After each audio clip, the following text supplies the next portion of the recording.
اللہ الرحمن الرحیم پڑھیے الصلاۃ والسلام علیک یا رسول اللہ وعلی آلک واصحابک یا حبیب اللہ الصلاۃ والسلام علیک یا نبی اللہ وعلی آلک واصحابک یا نور اللہ۔ درود پاک پڑھنے کے بے شمار فضائل و برکات ہیں، اور اس قدر فضائل ہیں درود کے کہ بعض اوقات جب فضائل درود سنتے ہیں پڑھتے ہیں تو عقلیں حیران ہو جاتی ہیں۔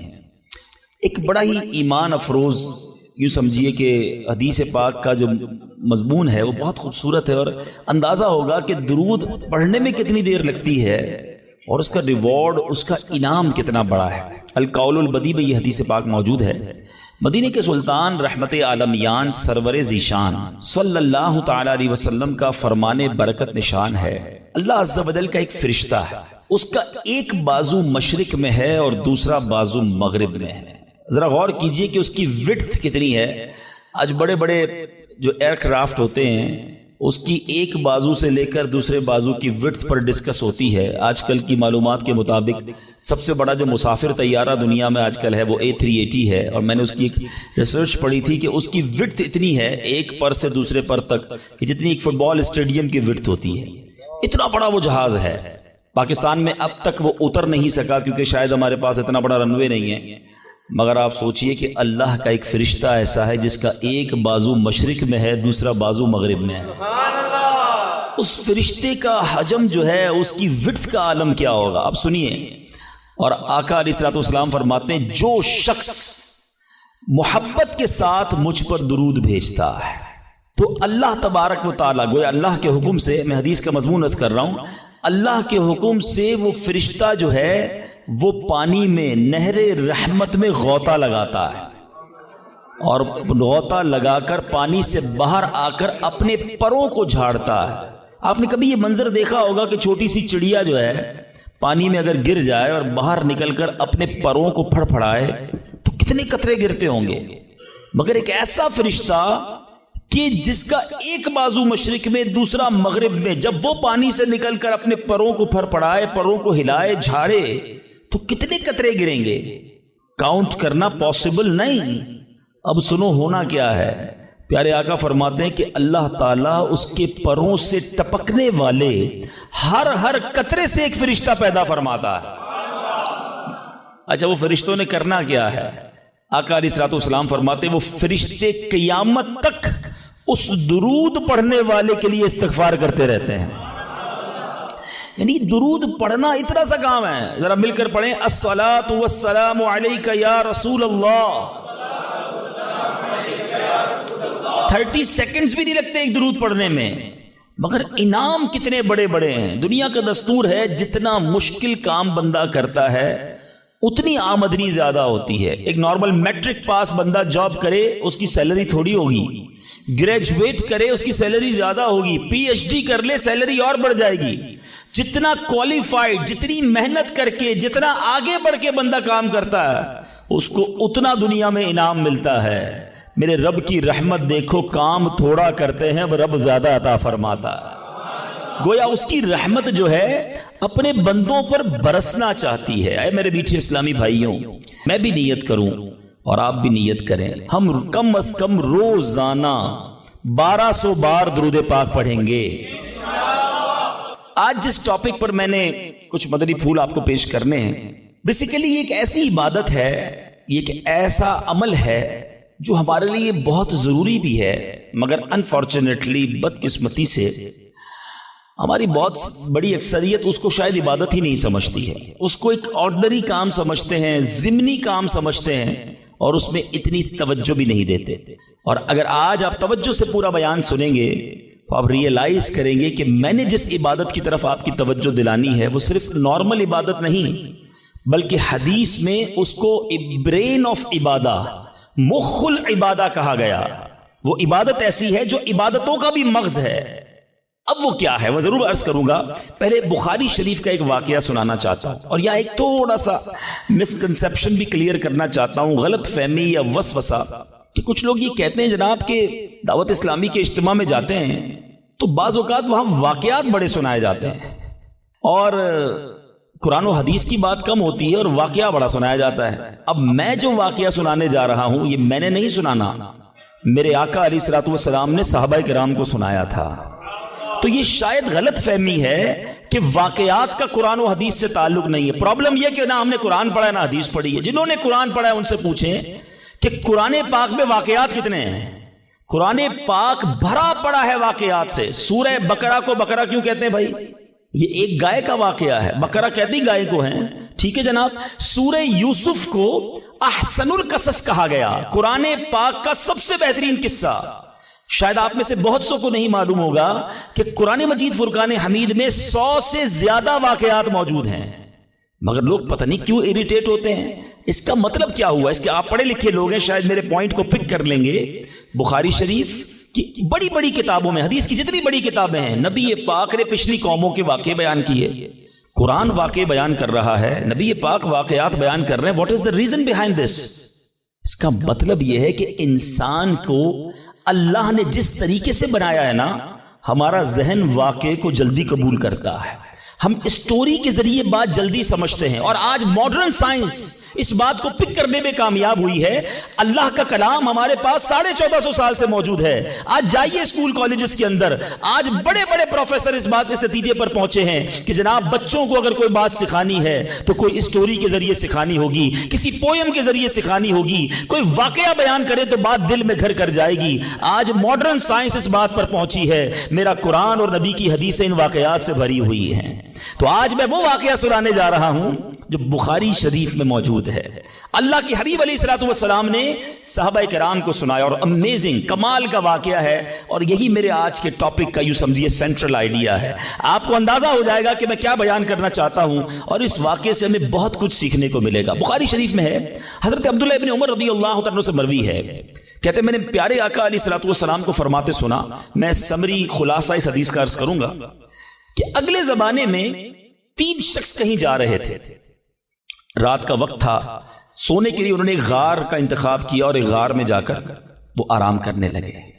اس زمانے میں موٹیل اور ہوٹل تو ہوتے نہیں تھے کہ رات ہو گئی تو چلو کسی ہوٹل میں جا کے آرام کر لیں. کوئی غار دیکھا اور وہیں سو گئے پہاڑ کے اندر. ہوا کیا کہ وہ سوئے اور پہاڑ کی ایک چٹان جو ہے وہ اوپر سے گری، اور اس پہاڑ کا جو منہ تھا اس پر چٹان آ کر گر گئی. کلوز، دروازہ کلوز ہو گیا. اس زمانے میں موبائل فون نہیں تھا کہ اندر پھنسے ہوئے کسی کو بتاتے کہ ہم اندر پھنس گئے. وہ اندر ہو گئے اور دروازہ جو اس غار کا منہ تھا وہ چٹان سے بند ہو گیا. نبی پاک علیہ الصلوۃ والسلام فرماتے ہیں کہ اب ان تینوں نے کیا کیا؟ انہوں نے کہا کہ اب ایک ہی ہتھیار بچتا ہے، کسی کو بتا تو سکتے نہیں، آؤ اللہ کریم کی بارگاہ میں دعا کرتے ہیں. دعا مومن کا ہتھیار ہے. یہی میرا آج کا ٹاپک ہے. دیکھو بخاری شریف کی حدیث میں آقا فرما رہے ان تینوں نے کام کیا کیا؟ پھنس گئے تھے، کوئی چارہ نہیں تھا، اللہ کو پکارتے ہیں. تینوں نے فیصلہ کیا ایسا کرتے ہیں. تینوں نے کوئی زندگی میں اچھا کام کیا ہونا تو اس اچھے کام کا وسیلہ پیش کر کے اس اچھے کام کے صدقے سے اللہ کی بارگاہ میں دعا مانگتے ہیں. بخاری شریف کی حدیث سے یہ عقیدہ کلیئر ہو رہا ہے کہ وسیلے سے دعا مانگی جا سکتی ہے.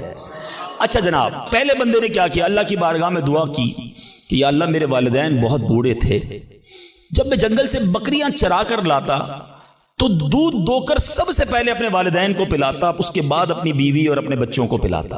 اے اللہ ایک دن ایسا ہوا کہ میں دودھ دھو کر آیا، لیٹ ہو گیا، آیا تو والدین سو گئے تھے، بچوں کو بھوک بھی لگی تھی، مگر میرے عشق نے، ادب والدین نے گوارا نہ کیا کہ ماں باپ سے پہلے بیوی بچوں کو دودھ پلاؤں. ساری رات انتظار کرتا رہا، اپنے والدین کے انتظار میں کھڑا رہا. میرے ادب نے یہ بھی نہ مجھے اجازت دی کہ والدین کو جگا دوں کہ آپ دودھ پی لیجئے، میں آ گیا ہوں. میں سرہانے کھڑا رہا. اے اللہ، اگر میں نے یہ کام تیری رضا کے لیے کیا، ساری رات میں کھڑا رہا ماں باپ کے ادب میں، صبح ہو گئی تو میرے مولا اس مصیبت سے ہمیں چھٹکارا دے دے. اے اللہ اس غار سے ہمیں نکال دے. اس بندے نے دعا ختم کی، آقا فرماتے وہ پتھر تھوڑا سا سرک گیا. وہ پتھر جو کرین سے نہ ہلے، وہ چٹان آٹومیٹکلی دعا جو ہے اثر رکھتی ہے. پتھر سرک گیا، مگر اتنی جگہ نہ بنی کہ بندے باہر نکل جائیں. اب دوسرے کی باری آئی. اس نے اللہ کی بارگاہ میں دعا کی، مولا اے رب کریم، میرے چچا کی ایک بیٹی تھی، لڑکی تھی، میری کزن تھی، اور میں اس پر بڑا عاشق تھا، بڑا محبوب رکھتا تھا اس کو. لیکن وہ میرے قریب نہیں آتی تھی، مجھے اپنے پاس نہیں بیٹھنے دیتی تھی۔ اب ایک بار وہ لڑکی کسی وجہ سے کسی مصیبت میں گرفتار ہو گئی، قحط میں گرفتار ہوئی، کھانے پینے کو پیسے نہیں تھے۔ وہ میرے پاس آئی اور آ کر کہا کہ مجھے مدد کر دو، تم میرے کزن ہو، مجھے بڑی ضرورت ہے۔ اب چونکہ پہلے سے مجھے وہ پسند تھی، ارادہ برا تھا، تو میں نے اس لڑکی کو کہا ٹھیک ہے، جو تم مانگتی ہو میں دے دوں گا، مگر تم مجھے اپنا آپ حوالے کر دو، برا کام میرے ساتھ کرو۔ بیچاری مجبور تھی، میرے ساتھ وہ برائی کے لیے تیار ہو گئی۔ یا اللہ، جب میں اس کے ساتھ قریب ہوا، وہ اللہ کی بندی مجھے کہتی ہے کہ اللہ سے ڈر اور ناجائز طور پر یہ کام نہ کر، میں تیرے لیے حلال نہیں ہوں۔ جب اس عورت نے، یہ لڑکی نے مجھے یہ بات کہی، کوئی اور دیکھنے والا نہیں تھا، میں اکیلا تھا، قابو تھا میرا اس عورت پر، مگر جب اس لڑکی نے مجھے تیرا خوف دلایا، اے اللہ فقط تیرے خوف سے میں پیچھے ہٹ گیا۔ اے میرے مالک، کام اکیلے میں کیا تھا، آج پھنس گیا ہوں، اگر یہ کام میں نے تیری رضا کے لیے کیا ہے، اے رب کریم آج اس مصیبت سے نکال دے۔ وہ پہاڑ تھوڑا اور سرک گئے، وہ چٹان اور سرک گئی۔ آقا فرماتے ابھی بھی اتنی جگہ نہ بنی کہ بندے باہر نکل جائے۔ اب تیسرے بندے کی باری تھی، ہاتھ اٹھائے، اللہ کی بارگاہ میں عرض کی کہ یا اللہ، میں نے ایک بار کچھ کام کیا، چند مزدوروں کو مزدوری پہ رکھا، کام کر کر ایک مزدور ایسا تھا جو مزدوری لیے بغیر چلا گیا، بھول گیا اپنا جو حق تھا وہ لینا، بھول گیا، چلا گیا۔ اے رب کریم، جب وہ بندہ چلا گیا، میں نے اس کے پیسے کاروبار میں لگا دیے۔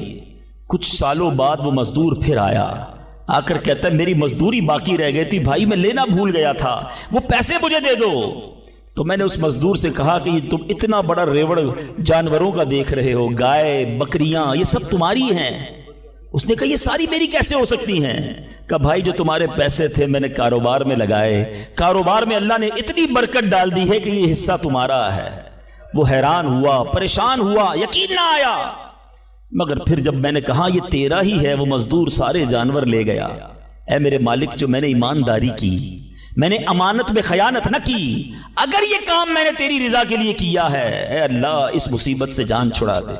حدیث کے الفاظ ہیں وہ پہاڑ اور سرک گیا، اب اتنا راستہ بن گیا کہ وہ تینوں باہر نکل گئے۔ میٹھے میٹھے اسلامی بھائیوں، یہ میں پھر دوبارہ ریپیٹ کر رہا ہوں، not talking about from myself، میں اپنی طرف سے کوئی کسی کہانی کی بک سے آپ کو واقعہ نہیں سنا رہا، میں نے ایک حدیث پاک کی سب سے بڑی کتاب، اصح الکتاب بعد القرآن کہا جاتا ہے، صحیح ترین کتاب قرآن کے بعد جس کو کہا جاتا ہے وہ بخاری شریف ہے، میں نے نبی پاک کی حدیث آپ کے سامنے رکھی ہے، 3 باتیں سیکھنی ہیں اس میں سے، ٹھیک ہے؟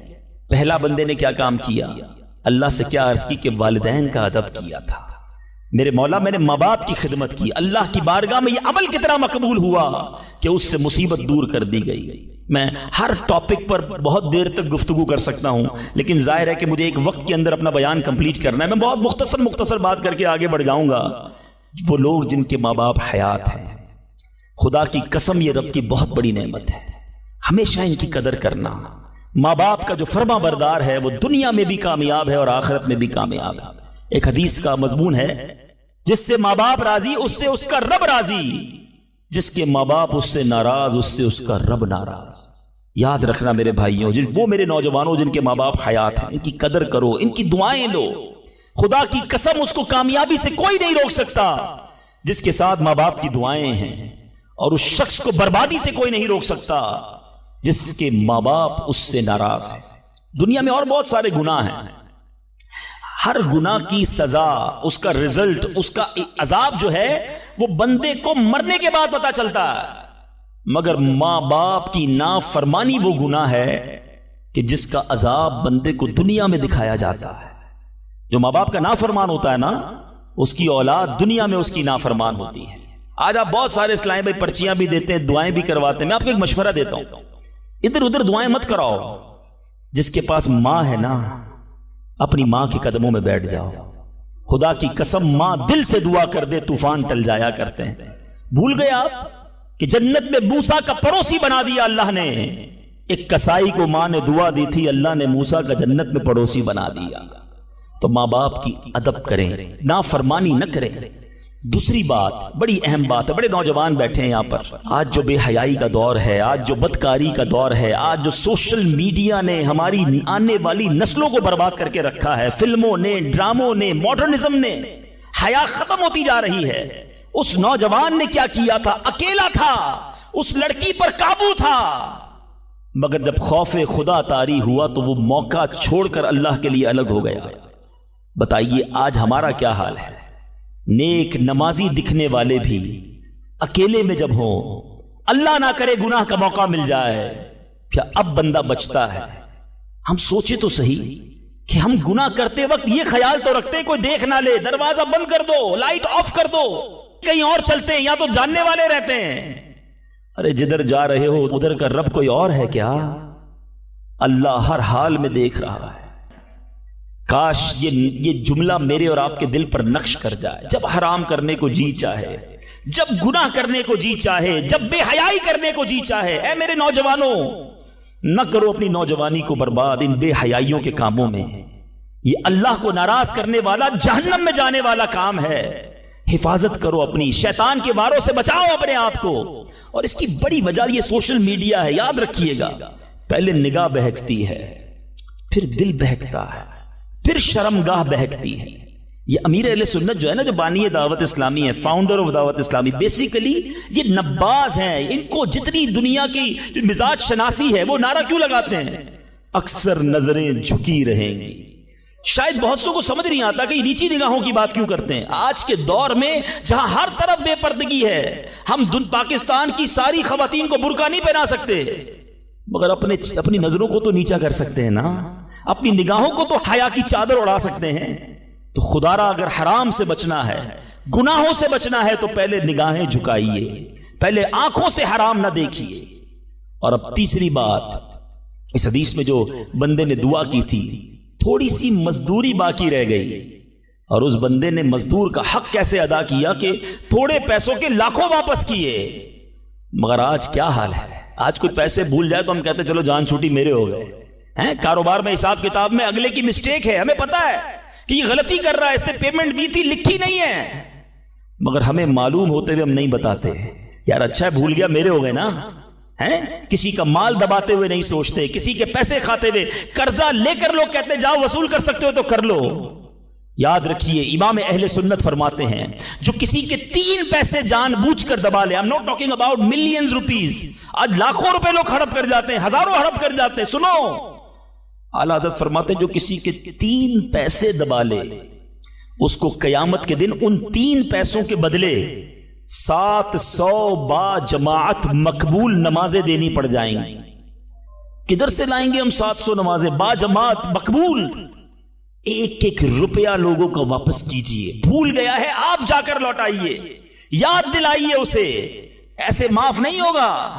آج لوگ کہتے ہیں میرا بگاڑ ہی نہیں سکتا کوئی، ٹھیک ہے، آج آپ کا کوئی نہیں بگاڑ سکتا، بڑے روب والے ہیں، بڑا عہدہ ہے آپ کے پاس، آپ چودھری ہیں، آپ کسی علاقے کے بڑے ہیں، منسٹر ہیں، کونسلر ہیں، واٹ ایور، لیکن آج اگر وہ مظلوم آپ کا کچھ نہیں بگاڑ سکتا نا، یاد رکھنا کل اللہ مظلوم کے ساتھ ہوگا، قیامت کے دن مظلوم کا ہاتھ ہوگا اور ظالم کا گریبان ہوگا، اس دن حساب دینا پڑے گا۔ تو خدا را اگر زندگی میں کسی پر ظلم ہو گیا ہے، اگر زندگی میں کسی کا حق دبا لیا ہے، اسے نہیں پتا، اب جا کر لوٹائیے یا تو معاف کروائیے، ورنہ قیامت کے دن مہنگا پڑ جائے گا۔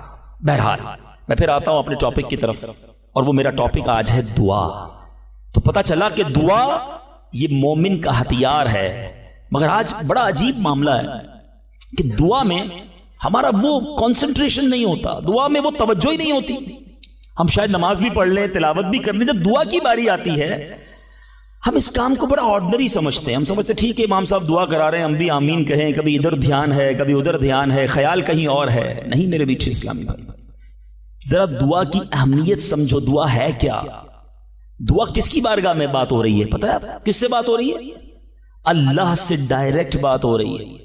دنیا میں کسی پرائم منسٹر، کسی صدر، کوئی بڑے بادشاہ سے بات کرنی ہو، ہمیں یہ پریولیج نہیں ملتا، ہمیں یہ آسانی تھوڑی کہ ہم ڈائریکٹ کسی سے بات کر لیں، اپوائنٹمنٹ لینا پڑتا ہے، ٹائم بڑی مشکل سے ملتا ہے، غریب آدمی کو تو ملتا بھی نہیں، بہت بڑی سورس بھی لگائیں، اچھا جناب 2 مہینے بعد آپ کی باری آئے گی، 2 منٹ بات کر سکیں گے آپ، 3 منٹ سے زیادہ بات نہیں کر سکیں گے. یعنی دنیا والوں کے پاس جا کر ٹائم لینا ڈیفیکلٹ.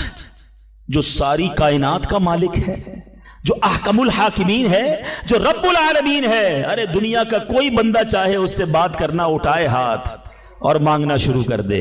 کوئی اپوائنٹمنٹ نہیں، کوئی سیکرٹری نہیں. nobody between you and your اللہ. ڈائریکٹ اللہ سے بات کرو جتنی کرنی ہے، اور ٹائم لمٹ بھی نہیں ہے. تم تھک سکتے ہو، تم اکتا سکتے ہو، رب کے خزانوں میں کمی نہیں ہے. اور کمال دیکھے دنیا کا. آج آپ دنیا والوں سے پیسے مانگیں، مثال دیتا ہوں، ہمارے ساتھ بھی ہوتا ہے، آپ کے ساتھ بھی ہوتا ہے. کوئی دوست تو قریب بھی ہو، آ جائے یار کہ کسی مشکل میں ہوں بھائی مدد کر دو، ہم شاید مدد کر بھی دیں، یار بڑا کلوز ہے، رشتہ دار ہے، گرائی ہے. تھوڑی دیر بعد پھر آ جائے، یار دوبارہ چاہیے پیسے، پھنس گیا ہوں، مسئلہ حل نہیں ہوا. اب شاید جیب میں مشکل سے ہاتھ جائے، لیکن یار دوست ہے چلو دے دو. تیسری بار آ جائے، یار یہ تو مانگنے والا ہو گیا ہے، بار بار آتا ہے. چوتھی بار آ جائے تو موبائل اس کا اٹھنا بند ہو جائے گا. 5ویں بار شاید ہم اس کا نمبر بھی بلاک کر دیں گے، چوکیدار کو بھی کہہ دیں گے اس کو قریب نہیں آنے دینا، یہ تو مانگنے والا ہو گیا ہے.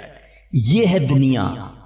تم اپنے اچھے دوست، قریبی رشتہ دار سے 3-4 بار مانگ لو، وہ اب تم سے دور ہو جائے گا، تمہیں برا کہے گا. میرے رب کریم کی شان دیکھو، فرماتا ہے ادعونی استجب لکم، مجھ سے دعا مانگو میں تمہیں عطا فرماؤں گا.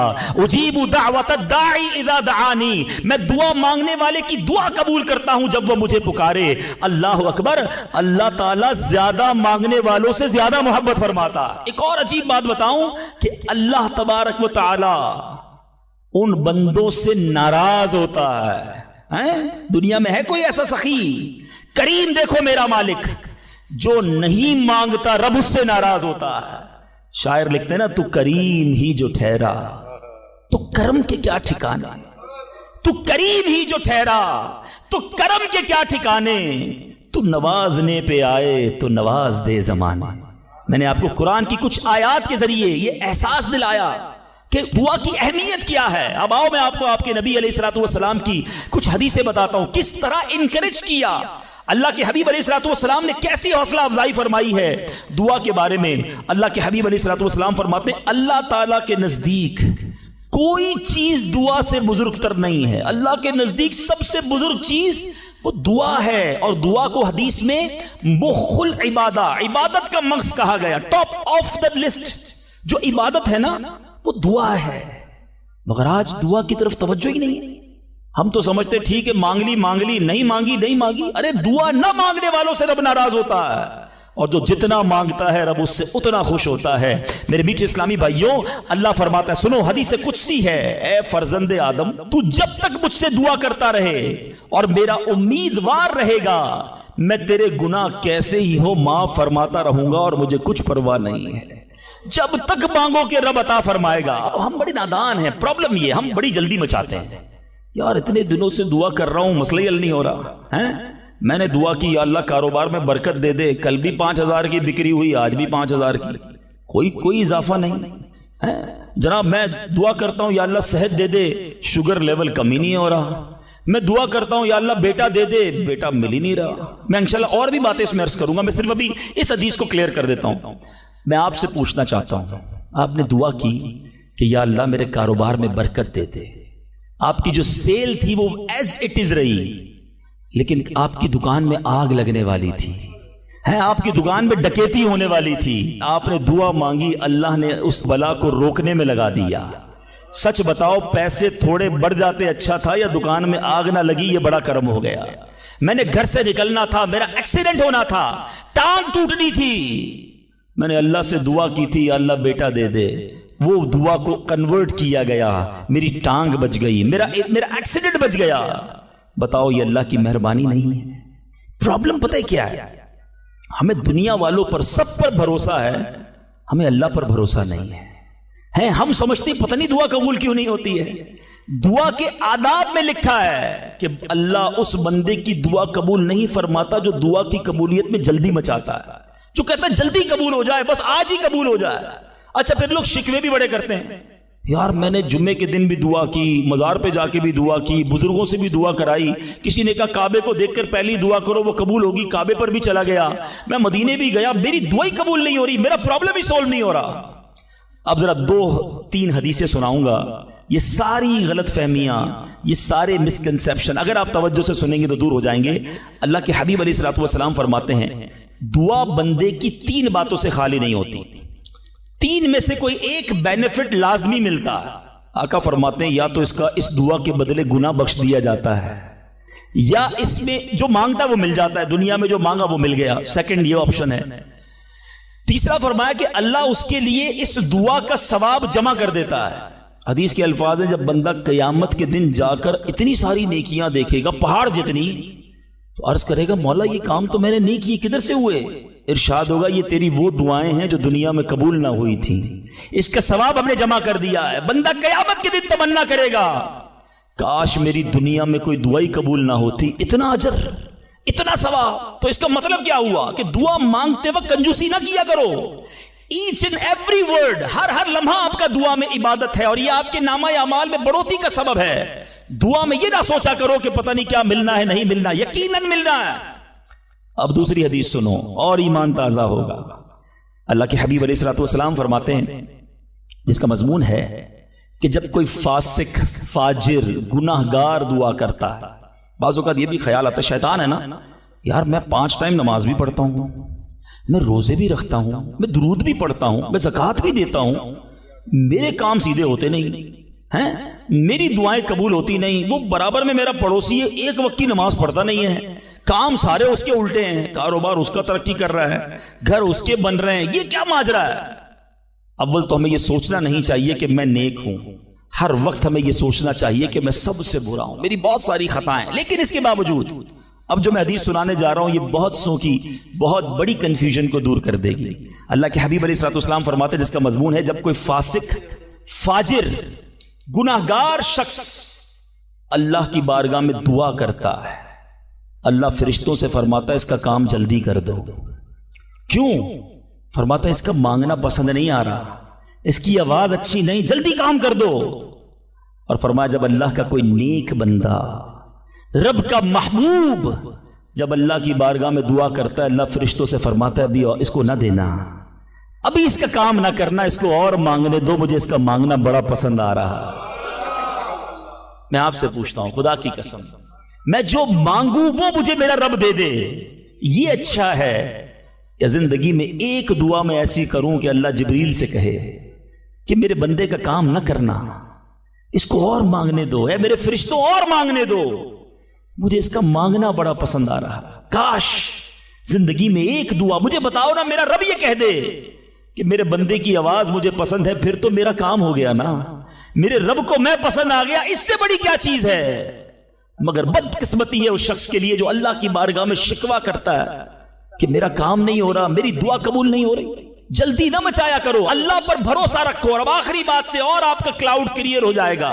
وہ لوگ جو کہتے ہیں پتہ نہیں میرے مسئلے حل کیوں نہیں ہو رہے، میں اللہ کی بارگاہ میں اتنا دعا کرتا ہوں مسئلہ حل نہیں ہوتا۔ سنو، اب میں آپ کو ایک لاجیکلی مثال دیتا ہوں یا عقلی مثال دیتا ہوں۔ آپ والد ہیں، آپ میں سے بہت سارے والد ہوں گے، کئی بڑے بھائی ہوں گے، آپ نے بچے پالے ہیں یا کئی ابھی بھی بچے والے ہیں۔ میں آپ سے سوال کرتا ہوں، آپ کا چھوٹا بیٹا ہو، اسمال چائلڈ، بیمار ہو جائے، گلا خراب، فلو، شدید کھانسی، اب وہ بچہ آپ سے ضد کرے کہ ابو جان میں نے آئس کریم کھانی ہے، میں نے ٹھنڈا شربت پینا ہے، کھانسی بھی ہو رہی ہے، بتائیے آپ پلائیں گے اس کو؟ جواب دیجئے۔ سب منع کر رہے ہیں، نہیں پلائیں گے نا؟ اچھا، اب وہ بچہ رونا شروع کر دے، آپ کے بالکل سامنے بیٹھے چیخے مار رہا ہے، رو رہا ہے، آپ کا ایک دوست بھی ساتھ بیٹھا ہے، وہ ابھی آیا، دیکھا بچہ رو رہا ہے آئس کریم کے لیے، باپ کہہ رہا نہیں کھلاؤں گا۔ اب دوست کیا کہے گا؟ یار کیسے والد ہو، بچہ رو رہا ہے، کھلا دو نا آئس کریم۔ اس کو پتہ نہیں ساری بات، تو آپ اس کو کیا رپلائی دیں گے؟ آپ کہیں گے میں والد ہوں، مجھے پتا ہے بچے کو کب کیا دینا ہے، ابھی آئس کریم کھلا دوں گا تو گلا خراب ہو جائے گا، یہ اور بیمار ہو جائے گا، اس کو آئس کریم دینا اس سے محبت نہیں ہے، دشمنی ہے۔ ایسا ہی ہے؟ ذرا بات میرے ساتھ رہیے گا۔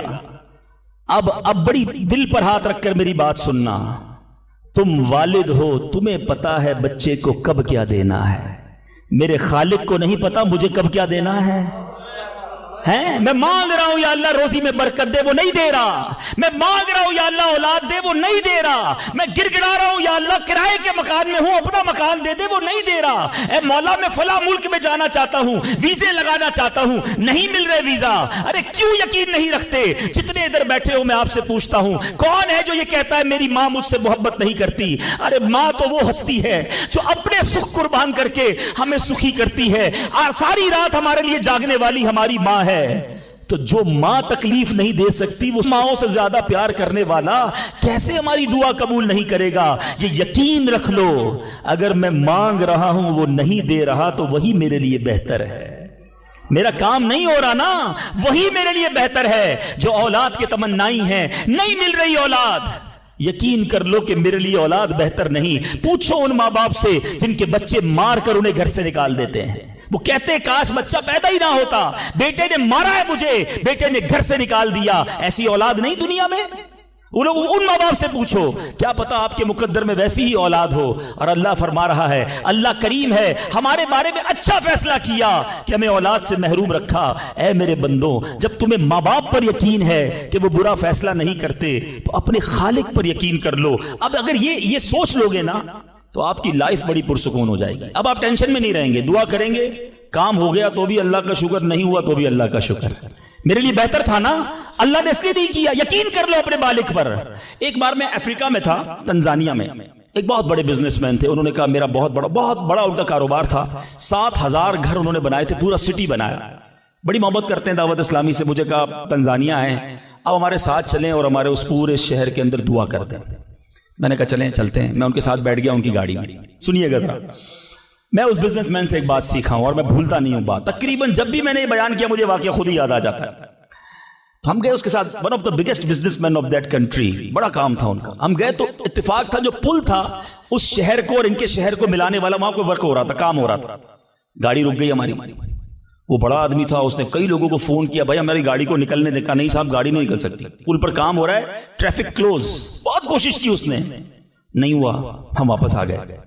جب ہم واپس آئے تو مجھے لگا کہ یار اس کو بیچارے کو دل چھوٹا ہو جاتا ہے نا انسان کا، بڑی محبت سے لے کر گیا اور لے ہی نہیں جا سکا۔ تو میں نے کہا آپ گھبرائیں نہیں، اس میں کوئی خیر ہوگی، اللہ خیر کرے گا۔ میں ان کو تسلی دے رہا ہوں۔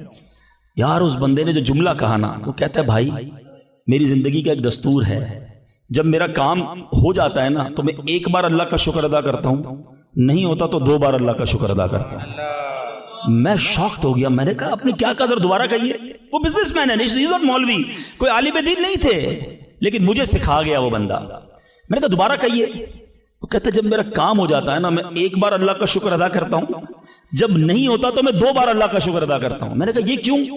کہتے نہیں کس نے کیا، کام نہیں ہوا تو کس کی مرضی سے ہوا، ہم دونوں کا جانا وہاں ٹھیک ہی نہیں تھا، جب ہی روڈ بند ہو گیا، اللہ نے جو کیا میرے مالک نے بہتر کیا۔ میں نے کہا یار آپ کمال کی شخصیت ہو، میں اتنا خوش ہوا اس بندے سے۔ یہ فارمولا یاد کر لو، لائف پرسکون ہو جائے گی۔ جو مانگو مل جائے یا اللہ تیری مہربانی، جو نہ ملا یا اللہ پھر بھی تیری مہربانی، تو میرے ماں سے زیادہ مجھے چاہنے والا ہے، بہتر تھا جبھی تو نہیں دیا۔ تو بہرحال میرے میٹھے اسلامی بھائیوں، دعا میں کنجوسی نہیں، دل و جان سے مانگو، ٹھیک ہے؟ اچھا اب دعا کے کچھ آداب بھی سن لیں۔ دعا قبول نہ ہونے کا ایک سبب حرام روزی بھی ہے۔ حدیث کے الفاظ ہیں حرام خور کی دعا قبول نہیں ہوتی۔ بندہ حرام بھی کھا رہا ہے، سود کا کام بھی کر رہا ہے، ملاوٹ بھی کر رہا ہے، جھوٹ بول کر روزی بھی کما رہا ہے، کہتا ہے دعا کیوں قبول نہیں ہوتی؟ ایک بار حضرت موسیٰ علیہ نبینا علیہ الصلوۃ والسلام نے ایک شخص کو دیکھا، بڑا رو رہا تھا، بڑا گر گڑا رہا تھا، یا اللہ میری دعا قبول کر لے، یا اللہ میری دعا قبول کر لے۔ حضرت موسیٰ نے دیکھا، اللہ سے عرض کی مولا تیرا بندہ کتنا رو رہا ہے، گر گڑا رہا ہے، میرے مالک اس کی دعا قبول کر لے۔ ارشاد ہوا اے موسیٰ یہ اتنا روئے کہ روتے روتے مر جائے، اتنے ہاتھ اٹھائے کہ اس کے ہاتھ آسمان کو چھو لیں۔ اے موسیٰ میں نے اس کی دعا قبول نہیں کرنی۔ عرض کی مولا کیا وجہ ہے؟ ارشاد ہوا اے موسیٰ یہ کھاتا حرام ہے، اس جو لباس پہنا یہ حرام ہے۔ سوچئے اللہ کے نبی سفارش کر رہے ہیں اللہ اس کی دعا قبول کر لے، مگر حرام کھانے والے کی دعا قبول نہیں ہوتی۔ اپنی روزی پاکیزہ کرو۔ آپ میں سارے چاہتے ہیں نا مستجاب الدعوات بن جائیں۔ مستجاب الدعوات کے معنی کیا ہے؟ جس کی ساری دعائیں قبول ہوں، سب چاہتے ہو نا؟ حضرت سعد بن ابی وقاص نے پیارے آقا سے سوال کیا، کیا بیوٹیفل کوسچن کر لیا، ہمارے کام سیدھا ہو گیا۔ آقا سے عرض کی، یا رسول اللہ میں مستجاب الدعوات بننا چاہتا ہوں، I want to be مستجاب الدعوات۔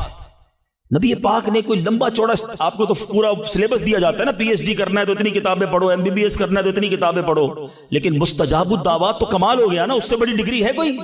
جو دعا مانگو وہ مل جائے، کوئی بڑا سلیبس نہیں دیا نبی پاک نے، اتنے سال روزے رکھو، اتنی تلاوت کرو، اتنے سجدے کرو، اتنے طواف کرو۔ سنو، ایک لائن میں میرے آقا نے جواب دے دیا، فرمایا اے سعد اپنے لقمے پاکیزہ کر لو تو مستجاب الدعوات ہو جاؤ گے۔ That's it، غذا پاکیزہ ہو، آپ کی دعائیں قبول ہونا شروع ہو جائیں گی۔ ایک اور بڑی اہم بات جو مسٹیک کر جاتے ہیں وہ کیا ہے کہ ہم دعا کے اندر فوکس نہیں کرتے۔ یاد رکھیں، اللہ غافل دل کی دعا نہیں سنتا، یاد رکھیے گا۔ مثال کے طور پہ ہم دعا کرتے وقت آمین، ابھی ادھر دیکھ رہے ہیں، آمین آمین آمین، بات اللہ سے کر رہے ہو اور دھیان کہیں اور ہے۔ اس کو میں آپ کی ایگزامپل دیتا ہوں، آپ میں سے کئی ٹیچرز بیٹھے ہوں گے، پروفیسر بیٹھے ہوں گے، سیٹھ بیٹھے ہوں گے، والد بیٹھے ہوں گے، آپ کا اسٹوڈنٹ آپ کے سامنے بیٹھا ہے، آپ کا بیٹا آپ کے سامنے بیٹھا ہے، آپ کا ماتحت آپ کے سامنے بیٹھا، آپ اس کو بڑا کوئی بات سمجھا رہے ہیں، بیٹا دیکھو یوں کرنا یوں کرنا ہے، وہ کبھی ادھر دیکھے کبھی ادھر دیکھے، کبھی موبائل نکال لے، کیسا لگے گا آپ کو؟ کمال ہے یار، میں تم سے بات کر رہا ہوں اور تمہارا دھیان کہیں اور ہے، توجہ سے سنو۔ آپ کو برا لگتا ہے آپ کا بچہ آپ کی بات نہ سنے، تم رب کی بارگاہ میں ہاتھ اٹھا کر دھیان کہیں اور ہے، کدھر سے دعا قبول ہوگی؟ یہ بے ادبی ہے۔ بارگاہ الہی میں حاضر ہیں تو بس فوکس، پتا چلے میں کس کے دربار میں ہوں، آنکھیں جھکی ہوں، ادب سے بندہ بیٹھے وضو کر کے، ہیں اس کا خیال مالک کے دربار کی طرف ہو کہ غلام ایک مجرم بادشاہ کے دربار میں ہاتھ اٹھائے بھکاری بن کر حاضر ہوا ہے، پھر دیکھیں کیسے عطا ملتی ہے۔ ایک اور مسٹیک دعا قبول نہ ہونے کا ایک سبب، اور وہ ہے یقین۔ ایک بڑا پرابلم یہ ہے، بندہ کہتا ہے یار چلو مانگ لیتے ہیں، باقی ہوتی نہیں اپنی دعا قبول ہے۔ روایتوں کا مضمون ہے جو بندہ یہ کہے نا کہ دعا پتہ نہیں قبول ہوگی یا نہیں، اس کی قبول ہی نہیں ہونی ہے، وہ نہ مانگے۔ یقین چاہیے، وہ بلیف چاہیے، وہ یقین ساتھ ہو تو پھر دعا عرش تک جاتی ہے۔ ایک واقعہ مجھے یاد آیا، ایک بار ایک گاؤں میں بارش نہیں ہو رہی تھی، بڑا زبردست قحط، گاؤں والوں نے طے کیا چلو مل کر ذرا دعا کرتے ہیں، نماز استسقاء وغیرہ پڑھتے ہیں۔ گاؤں کے سارے لوگ جمع ہوئے، ہزاروں کا مجمع، کئی سالوں سے اس گاؤں میں بارش ہی نہیں ہوئی، پتے پتے کو بوند بوند کو لوگ ترس رہے، قحط۔ ایک نوجوان، ایک ینگسٹر آیا، ہاتھ میں اس کی چھتری ہے، سارے گاؤں والے ہنسنے لگے کہ اللہ کے بندے، کئی سالوں سے ایک قطرہ پانی کا نہیں گرا، تم چھتری لے کر آئے ہو۔ اس نوجوان نے کمال کا جواب دیا کہ جس سے مانگنے آئے ہیں وہی تو برسانے والا ہے۔ اب اگر اس نے برسا دی تو کیا بھیگتے ہوئے جاؤں گا؟ اب ہوا یہی، کتاب میں لکھا سب نے دعا مانگی، نوجوان کے یقین کی برکت سے دعا کے دوران موسلا دھار بارش شروع ہو گئی، سارا گاؤں بھیگتے ہوئے گیا، نوجوان چھتری کے نیچے چلتا ہوا جا رہا ہے۔ یقین ہوگا تو کام ہوگا، دعا پر یقین نہیں تو اللہ پر یقین نہیں ہے تو کام کیسے ہوگا؟ یہ تو چند میں نے آداب بیان کر دیے۔ اب میں دو بڑی اہم باتیں کرنا چاہتا ہوں کہ دعا جو ہے نا ماں باپ کی، وہ بڑی امپورٹنٹ ہے۔